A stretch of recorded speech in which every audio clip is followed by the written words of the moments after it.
Ahmad Hossain MP আপনার কাছে একটু আসি। প্রধানমন্ত্রী আন্দোলনরত শিক্ষার্থীদের উদ্দেশ্যে বলেছেন যে সারা দেশে হত্যাকাণ্ডের ঘটনায় বিচার বিভাগীয় তদন্ত হবে, এতে শিক্ষার্থীদের ক্ষোভকে কিছুটা কমে আসবে কিনা? আপনাকে ধন্যবাদ।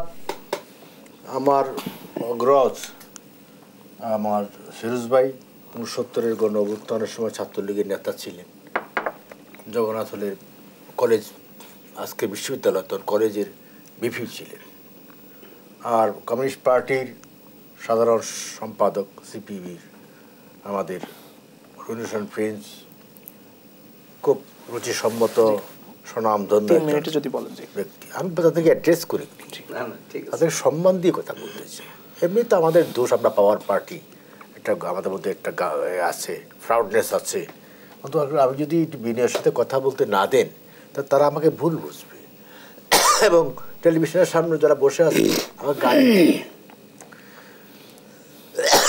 এখানে ফিরোজ ভাই কিছু কথা বলেছেন। ফিরোজ ভাই তো তার রাজনৈতিক অবস্থান থেকে, অপোজিশন বেঞ্চ থেকে কথা বলছেন,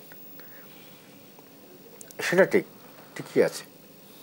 একটি হলো কুঠার বিরোধী আন্দোলন, আর একটি হলো রাজনৈতিক আন্দোলন। দুই পার্থক্য আছে। কিন্তু কুঠা বিরোধী আন্দোলন সাধারণ ছাত্ররা করছে। আবার কালকের প্রোগ্রামটা কাদের? আগামীকালকে এই প্রোগ্রামটা কি ক্যাম্পাসের?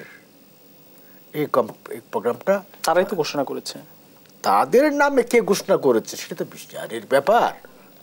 তাদের একজন সমন্বয়কের মুখ দিয়ে বলাচ্ছে। সমন্বয় কি পেছনে কেউ আছে? একটু পেছন থেকে কে নেই কে নাই। আজকে তারেক জিয়া তো কথা বলতেছে তাদের স্থায়ী কমিটি, সেন্ট্রাল কমিটির সাথে কথা বলতেছে, মিটিং বসিয়েছে।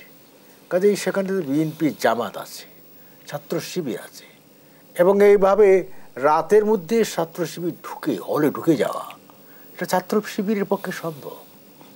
এবং অনেকে ধরা খেয়েছে। মানে তারা এত পাওয়ারফুল। আমি একটা কথা বলি,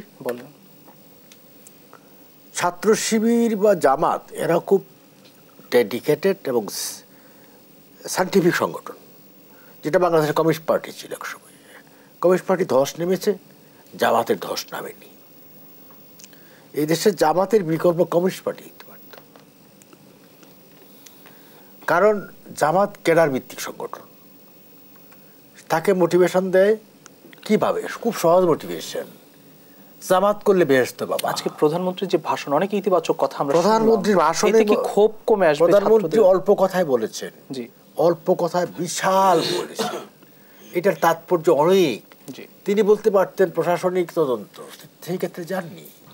প্রশাসনিক তদন্ত করতে গেলে সন্দেহ তৈরি হইতে পারে, বায়াস হইতে পারে। বিচার বিভাগীয় তদন্ত, তিনি বলছেন বিচার বিভাগীয় তদন্ত, যারাই যেই হোক, যেই দায়ী হোক, তার বিরুদ্ধে তিনি ব্যবস্থা গ্রহণ করবেন।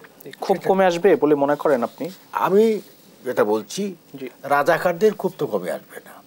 মানে কোন না, যারা রাজাকার দাবি করেছে আমি রাজাকার, তাদের কেউ কমে আসবে? স্বঘোষিত রাজাকার। রাজাকার কিন্তু একটি প্রজন্মের মধ্যে নাই। রাজাকারের ৭১ যারা ছিল, সেই চেতনাকে যারা ধারণ করে এখন, তারাও কিন্তু রাজাকার। বিএনপির খুব কি আছে? বিএনপির তো একটা গৌল আছে। বিএনপি এখন ঘোলা পানিতে মাছ শিকার। আপনি মনে করেন না যে এখনো এই ক্ষোভটি কমে আসবে? না, কোনটা? ছাত্ররা, সাধারণ ছাত্র এখন গতকাল যে তাদের সাধারণ ছাত্র এখন আর নাই। মানে যারা আন্দোলন করছে, শিক্ষার্থী যারা আছে, যারা প্র্যাকটিক্যালি শিক্ষার্থী, যারা কোটা চাচ্ছে, কোটাটাকে একটু সংশোধনী চাচ্ছে, প্রধানমন্ত্রী বলেই দিয়েছেন যে কোর্ট থেকে তো তারা তাদের রায় তাদের পক্ষেও যেতে পারে, মিনিংফুল কিন্তু। এবং ফিরোজ ভাই তো এখানে কিছু কথা বলেও দিলেন। এবং প্রধানমন্ত্রীর বক্তব্য কিন্তু আরেকটা ইঙ্গিত আছে কিন্তু। কোনটা সেটা? সেটা হচ্ছে যে যারা শিক্ষার্থী, যারা যাচ্ছে কোঠার সম্পর্কে, কোঠার সমন্বয় চাচ্ছে, সংস্কার চাচ্ছে, সেই ক্ষেত্রে তারা একটা জাস্টিস পেতেও পারে বলেছেন কিন্তু। জি, ধন্যবাদ। আমি আপনার কাছে আসবো, আমি দুঃখিত আপনাকে আমি কিন্তু কোমলমতি শিক্ষার্থীদের পক্ষে আছি, বা শিক্ষার্থীদের ঘাড়ে চড়ে যারা এখন দাঙ্গা হাঙ্গামা করছে, আমি কিন্তু তাদের পক্ষে নাই।